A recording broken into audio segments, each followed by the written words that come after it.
우리 사회의 소비 트렌드를 만나봅니다. 트렌드 코리아 트렌드 분석 전문가 서유연 박사와 함께하겠습니다. 어서 오십시오. 안녕하세요. 네, 오늘 주제가 도파민 시니어예요. 네. 요즘 뭐 도파민이 솟는다, 뭐 도파민 이런 표현 많이 쓰는데 도파민 시니어. 그럼 이제 중장년층도 좀 비슷하다 이런 의미인가요? 네, 요즘 소비 시장에서 가장 뜨겁게 주목받고 있는 세대가 바로 50대입니다. 네. 트렌드에 적극적으로 뛰어들고 새로운 경험을 즐기고 또 소비에도 거침없는 이 세대를 도파민 시니어라고 부르는데요. 예. 즐거움을 추구하는 방향은 젊은 세대와 닮은 것 같으면서도 조금 다릅니다. 젊은 세대가 쇼츠와 밈을 소비하고 도파민을 충전한다면 이 도파민 시니어는 러닝, 덕질, 새로운 모임, 그리고 SNS도 인스타그램 이런 거보다는 스레드 이런 줄글로 인해서 도파민을 충전하고 있습니다. 아, 그렇군요. 근데 우리가 이 시간에도 말씀을 나눴던 것 같은데 이런 50대를 시니어라고 부르는 게 맞나? 듣는 50대들이 조금 기분 나빠하실 수도 있거든요. 네, 사실 그게 아주 중요한 포인트입니다. 여기에서의 시니어는 약간 직급에서 주니어, 시니어 이럴 때처럼 좀 더 이제 도파민에 있어서 직급이 높은 이런 의미지 이 세대를 사실 시니어라기 부르기는 그러니까요. 좀 애매합니다. 이 트렌드 미디어 캐릭 같은 경우는 이 세대를 PC통신, 네이트온을 즐기던 X세대라고 표현을 하는데요. 네. 업계에서도 요즘은 신중년, 액티브 시니어 혹은 그냥 X세대라는 표현을 더 많이 씁니다. 네. 그래서 X세대는 1970년대 초반에서부터 1980년대 초반 출생으로 지금 40대 후반에서 50대 초중반에 해당하는데요. 그때 개인주의, 자기표현, 신기술 수용 이런 것들이 특징인 세대로 당시 신인류라고도 불리게 했습니다. 그래서 마케팅 업계에서는 옛날부터 2030 세대를 내세워서 4050을 공략하는 이른바 다운에이징 마케팅이 유효한 이유가 사람들이 내 본인의 나이들보다 한 10살 이상 젊게 본인을 스스로 인식한다고 해서 예. 2030을 공략하면 4050이 따라온다. 뭐 이렇게들 이 마케팅을 하기도 했습니다. 네. 삐삐 세대. 네, 라고도 그렇죠. 표현을 하는데 그 일본에서도 왜 내 나이에 0.7, 뭐 0.8을 곱하면 지금의 나의 어떤 그런 사회 활동 나이가 된다. 네. 그런 이야기도 해서 우리도 한 번씩 곱해보고 그런 나이를 가늠해보기도 했었는데 50대가 방금 이제 말씀하셨던 건 소비 시장이었잖아요. 네. 이런 소비 시장에서 갑자기 주목을 받게 된 이유가 있나요? 네, 50대가 갑자기라기보다는 사실 50대라는 세대가 이제야 제대로 보이기 시작했다라는 표현이 더 정확할 것 같은데요. 네. 그동안 MZ세대에 가려져 있었는데 데이터를 들여다보면 정말 어마어마하거든요. 네. 그래서 지난해 말 국회 예산정책처가 발표한 특별보고서를 보면 2050년 이후에는 50세 이상 인구가 우리나라 전체 소비의 70%를 차지할 것으로 보고 있고요. 70%요? 네, 소비의 70%를 차지할 것으로 보고 2072년에는 취업자의 절반이 60세 이상이 될 것이라는 분석도 함께 나왔습니다. 그래서 이 액티브 시니어가 이제 한국 경제에서 50대가 될 거라는 핵심 축이 될 거라는 시그널이 곳곳에서 나오고 있는 거죠. 네, 그렇군요. 실제로 구매력은 어떨까요?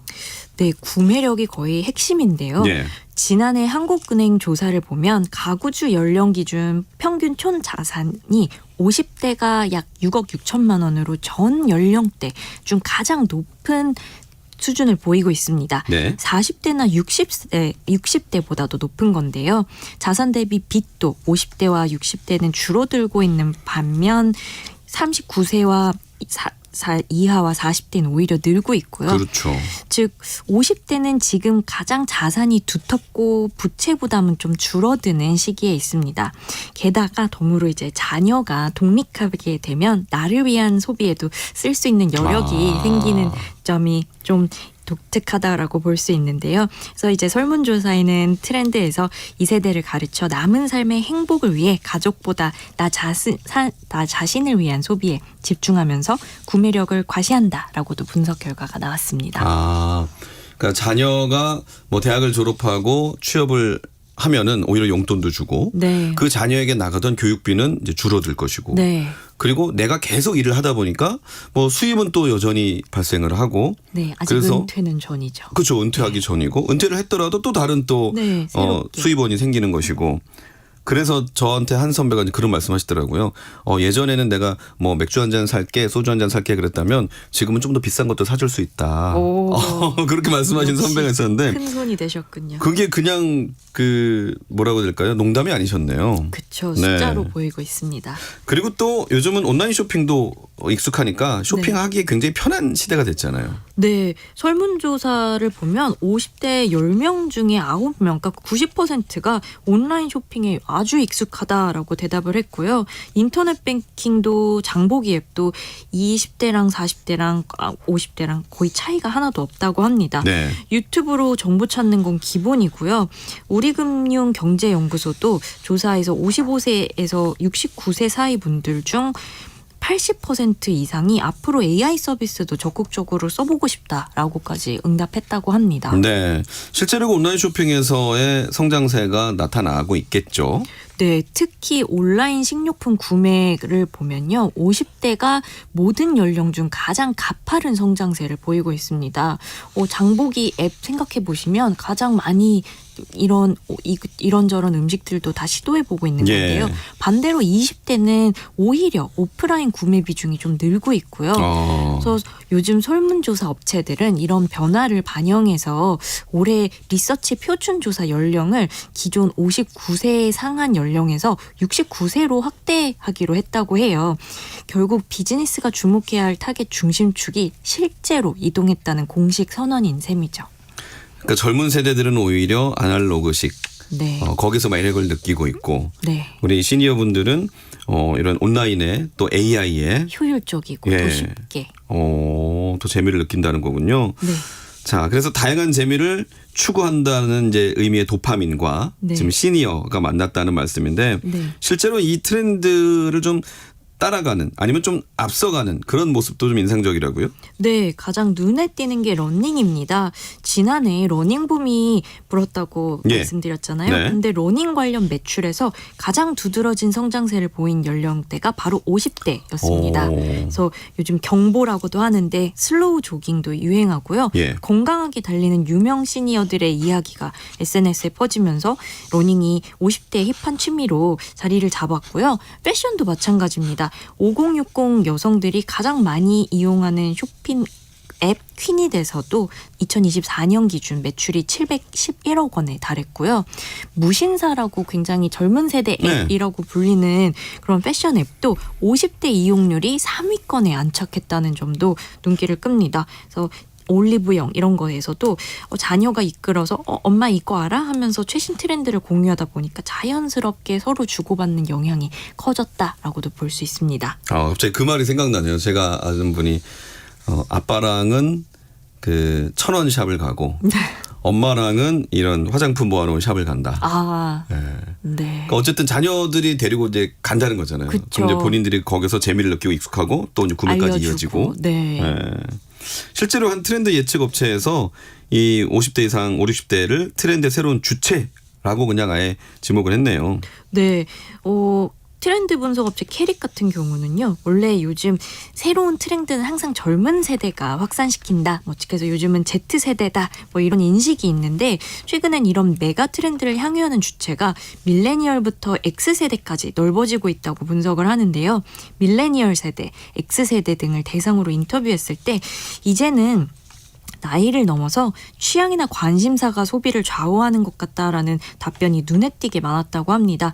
50대 소비자라도 덕질을 한다면 20대 팬과 같은 플랫폼을 쓰고 같은 굿즈를 소비하는 시기죠. 나이가 아니라 취향이 소비의 기준이 된 것입니다. 맞습니다. 덕질이라는 말씀을 해주셨는데 이제 내가 좋아하는 어떤 대상 그게 뭐 연예인이 될 수도 있고 아니면 하나의 문화가 될 수도 있는 것에 이렇게 막 진심을 다하는 거잖아요. 네. 실제로 자신이 좋아하는 일이나 대상이 얼마나 이렇게 좀 쏟아 부으시나요? 네, 이 진심이 정말 놀랍습니다. 네. 이제 여행 플랫폼 통계에 따르면요, 지난해 전국 투어 콘서트 티켓을 1년에 2차례 이상 구매한 소비자 중 5060의 비중이 20대보다 훨씬 높게 나타났다고 합니다. 예. 그래서 홈쇼핑 업체에선 지난해 트로트 가수들을 섭외해서 광클 콘서트를 열었는데 초청 경쟁률이 100대 1이었다고 하고요. 와. 당일 매출이 전년 대비 2배 이상 증가했다고 합니다. 그래서 공연장에선 같은 팬클럽, 같은 모임으로 만난 사람들이 뒤풀이로 이어지면서 진짜 친구가 되는 경우도 많았다고 합니다. 네. 그리고 관심사가 같으면 처음 만난 사람들끼리도 대화가 자연스럽게 이어지니까 이제 더욱더 만남을 이제 더 적극적으로 추구하고 있는 것 같습니다. 요즘 어떻습니까? 늦게까지 솔로로 지내는 분들도 계시고 아니면 솔로가 되신 분들도 있고 네. 50대 중에는 그런 분들이 또 많아지는 시기이기도 하잖아요. 네. 네. 요즘 5060 남녀 70% 이상이 연애가 삶에 필요하다라고도 이야기를 했는데 예. 2024년에 한 매체에서 방영된 끝사랑이라는 프로그램이 있었는데 네. 넷플릭스에서 이게 화제가 다시 요즘 되면서 50대 사이에서 미팅 붐이 일기도 했다고 합니다. 근데 이 프로그램이 주목을 받은 건 다른 게 아니라 50대 출연자들이 아침 조깅, 저녁 근력 운동 등 자기 관리를 철저히 하고 세련된 라이프 스타일을 자연스럽게 보여줬다는 점이에요. 그래서 저 나이에도 저렇게 살 수 있구나. 이런 공감이 펴지면서 실제 X세대의 자기 연애와 자기 관리에 대한 인식도 함께 바뀌었다고 볼 수 있습니다. 그렇군요. 그러면 2026년 현재 업계에서는 이런 변화를 어떻게 읽고 있나요? 커리어 플랫폼 업체 조사의 경우에 50대 10명이면 10명 전원 모두 정년 이후에도 일하고 싶다고 이야기를 했는데요. 이유가 단순히 돈 때문만이 아니라 더 건강하게 사회랑 연결돼 있고 싶어서 이런 이유들이 1순위였다고 해요. 그래서 결국 공부도 일도 다 내가 아직 현역이라는 거를 확인하고 싶은 건데요. 자격증 시험에서 50대가 전국 수석을 차지했다는 것도 그냥 나온 게 아니라는 점입니다. 예. 업계에서도 이 흐름을 실버러시, 그러니까 중장년 소비 이런 것들의 모든 러시가 이루어지고 있다라고 부르기 시작했는데요. Z세대가 지갑을 닫는 사이에 지금 X세대가 쇼핑도 여행도 배움도 가장 적극적으로 지갑을 열고 있습니다. 그래서 브랜드들이 이제서야 이 세대를 제대로 보기 시작하고 있다고 볼 수 있습니다. 네, 그럼 기업이나 브랜드 입장에서는 어떻게 접근을 해야 될까요? 무엇보다 장년 소비자라는 틀을 버려야 하는데요. 앞선 설문 데이터에서 나왔듯이 이 세대는 스스로를 실제 나이보다 마음으로 10살 이상 젊게 느끼고 있습니다. 네. 그래서 나이를 기준으로 설계된 제품이나 서비스보다 취향과 라이프 스타일을 기준으로 접근하는 게 훨씬 효과적이고요. 이 세대는 온라인에서 정보를 습득하고 오프라인에서 직접 검증한 뒤 구매하는 패턴도 보이기 때문에 팝업 스토어나 체험 공간이 의외로 50대에게 통하는 이유도 됩니다. 그래서 미래 취업자의 절반이 60세 이상이 된다고도 말씀드린 바 있는 것처럼 예. 이제 50대의 구매력과 브랜드 충성도는 이미 검증됐기 때문에 지금 이 세대에 대한 관계를 적극적으로 쌓기 시작할 적기라는 점을 기억해 주시면 좋겠습니다. 네, 트렌드 코리아 소비 트렌드 분석센터 서유현 연구위원이었습니다. 잘 들었습니다. 감사합니다.